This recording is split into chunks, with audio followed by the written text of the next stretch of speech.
Sebelumnya, Sotiotu Namo Buddhaya. Perkenalkan, nama saya Anjali Aprilia. Saya kuliah di Sekolah Tinggi Agama Buddha Negeri Sriwijaya. Program pendidikan yang saya ambil yaitu Pendidikan Keagamaan Buddha. Saya semester 4B.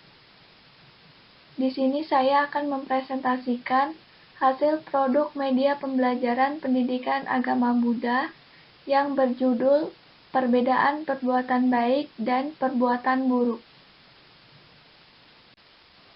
Dalam pembuatan produk media pembelajaran PAB ini, saya menggunakan model ADDA. ADDA merupakan singkatan dari Analysis, Design, Development, Implementation, dan Evaluation. Langkah-langkah pengembangan produk, model penelitian dan pengembangan ini dikatakan lebih rasional dan dapat dikatakan lebih lengkap. Adapun tahap pengembangan model, yang pertama yaitu tahap analisis. Pada tahap analisis ini, saya melakukan beberapa kegiatan, seperti yang pertama analisis kebutuhan, yang kedua analisis kurikulum, yang ketiga penetapan materi, dan yang keempat yaitu merumuskan tujuan. Yang pertama yaitu analisis kebutuhan. Diawali dengan perkembangan yang terjadi di Indonesia. Dalam proses ini ditemukan fakta tentang kehadiran revolusi industri 4.0, di mana revolusi industri 4.0 ini tentunya akan menjadi sebuah tantangan dan perkembangan manusia termasuk dalam bidang pendidikan. Karena dalam bidang pendidikan pada era revolusi industri 4.0 ini didukung dengan tuntutan kurikulum 2013, di mana pada kurikulum 2013 ini mengharuskan peserta didik dapat memperoleh, memilih, dan mengolah informasi secara mandiri. Dengan demikian, proses pembelajaran yang dilakukan harus bersifat student center. Oleh karena itu, di sini saya memilih bahan ajar berbasis audiovisual sebagai media pembelajaran pendidikan agama Buddha. Tahap yang kedua yaitu analisis kurikulum. Pada tahap analisis ini, kemudian sangat diperlukan mengkaji kurikulum yang berlaku pada saat ini. Dalam kurikulum, tentunya terdapat kompetensi-kompetensi yang ingin dicapai.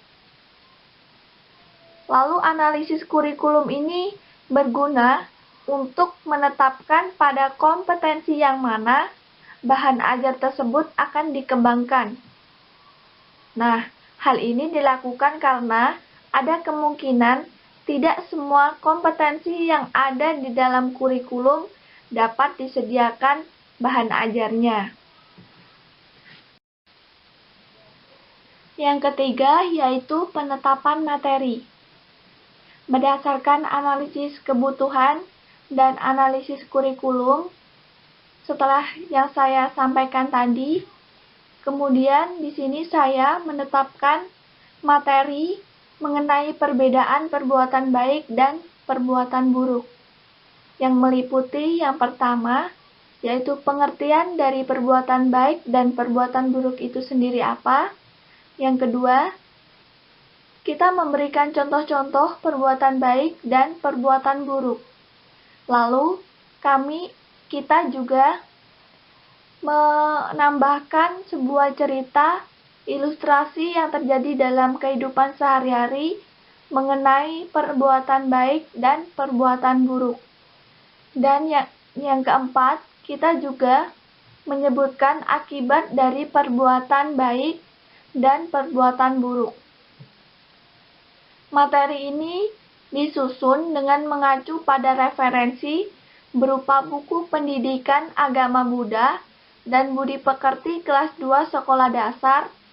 Ada juga buku Ehipasiko kelas 2, dan kami mengambil referensi dari buku Dhammapada dan Sutta Anguttara Nikaya. Yang keempat, yaitu merumuskan tujuan. Sebelum menulis bahan ajar, tujuan pembelajaran yang akan diajarkan ini tentunya perlu dirumuskan terlebih dahulu. Mengapa hal ini perlu dilakukan? Karena digunakan untuk membatasi supaya tidak ada penyimpangan dari tujuan yang semula pada saat sedang menulis bahan ajar.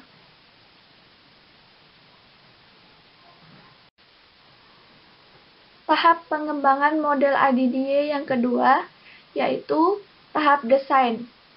Pada tahap desain ini, saya melakukan beberapa kegiatan. Yang pertama, yaitu merancang rancangan tampilan pada video dengan cara menetapkan latar tempat yang sesuai dengan alur dari materi yang kita buat tentunya. Kemudian, rancangan tampilan video ini didesain dengan menggunakan metode pengajaran ceramah, di mana terdapat seorang pemateri yang memberikan materi dan mengajak pendengar atau audiens untuk melakukan perbuatan baik dan menjauhi perbuatan buruk. Adapun bentuk rancangan tampilan video ini sebagai gambar di bawah ini.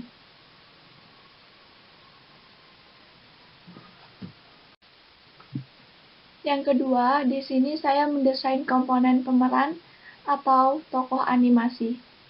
Komponen pemeran atau tokoh animasi yang saya buat dalam video ini dikembangkan menggunakan karakter animasi yang dibuat dengan menggunakan aplikasi My Webtoon Character. Tokoh animasi dalam video ini juga memiliki nama yang dimana setiap nama mereka mengandung makna yang buddhistik. Yang pertama yaitu Metta. Metta artinya cinta kasih. Metta juga sering dikatakan sebagai niat suci yang mengharapkan kesejahteraan dan kebahagiaan makhluk-makhluk lain. Yang kedua, Zen. Zen identik dengan ketenangan dan ketentraman. Kata Zen ini berarti penyerapan atau keadaan meditasi. Yang ketiga yaitu Druki, yang artinya seorang individu yang cinta damai. Kemudian yang keempat yaitu Bodhi, yang artinya pencerahan atau terbangun. Yang kemudian selanjutnya Mudita, yang artinya simpati, dan Weda, yang artinya pengetahuan atau kebijaksanaan. Tahap pengembangan model ADDIE yang ketiga yaitu development. Development dalam model ADDIE berisi kegiatan realisasi rancangan produk. Dalam tahap desain, telah disusun kerangka konseptual penerapan model atau metode pembelajaran baru. Lalu pada tahap pengembangan ini, kerangka yang tadinya masih konseptual tersebut akhirnya direalisasikan dan kemudian menjadi produk yang siap untuk diimplementasikan. Gambarnya seperti yang ada di bawah ini. Tahap pengembangan model ADDIE yang keempat yaitu implementation. Pada tahap ini, diimplementasikan rancangan dan metode yang telah dikembangkan pada situasi yang nyata, yaitu di kelas. Selama implementasi, rancangan atau model yang telah dikembangkan kemudian diterapkan pada kondisi yang sebenarnya. Dan yang kelima, yaitu tahap evaluation. Nah, di dalam evaluasi ini dilakukan dalam dua bentuk, yaitu evaluasi formatif dan sumatif. Evaluasi formatif itu dilaksanakan pada setiap akhir tatap muka atau mingguan. Sedangkan pada evaluasi sumatif dilakukan setelah kegiatan berakhir secara keseluruhan atau pada tiap-tiap semester saja. Namun, pada kedua tahap ini tidak dapat dilakukan karena mengingat kondisi dan situasi yang terjadi pada saat ini. Jadi, saya tidak melakukan pengembangan pada situasi yang nyata dan tidak melakukan evaluasi seperti yang ada dua bentuk tadi, yaitu evaluasi formatif dan evaluasi sumatif.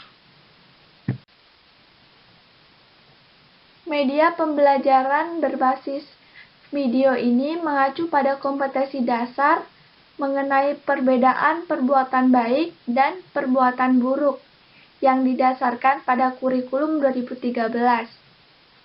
Kemudian, pada kompetensi dasar ini memiliki tujuan umum, yaitu yang pertama, di mana siswa dapat mengenal perbuatan baik dan perbuatan buruk melalui pikiran, ucapan, dan jasmani.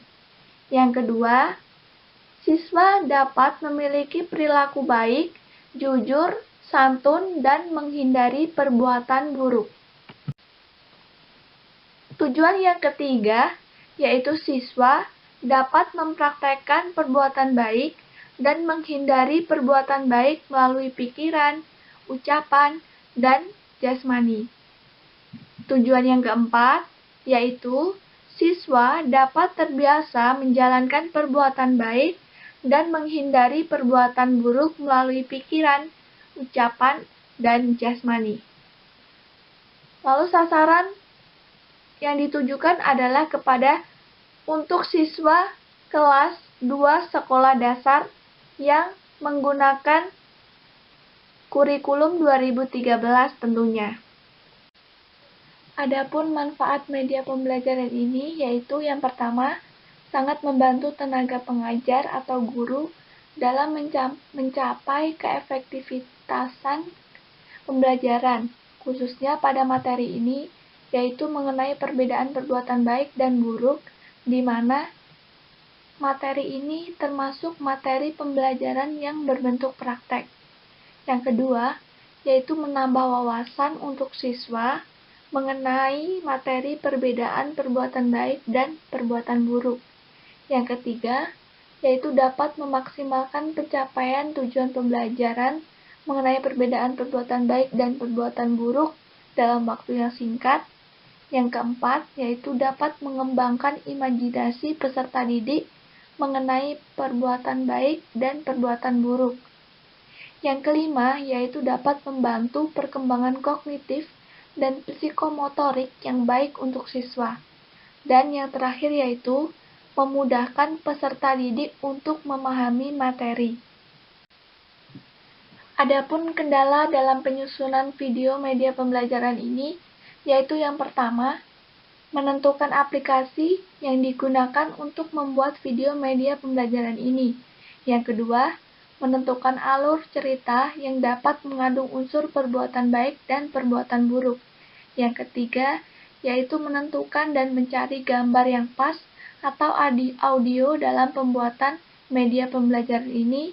Dan yang terakhir yaitu proses pengeditan yang sedikit rumit dan membutuhkan waktu yang sangat lama. Demikian yang dapat saya sampaikan. Kurang lebihnya saya mohon maaf. Akhir kata dari saya, Sotihotu Namo Buddhaya.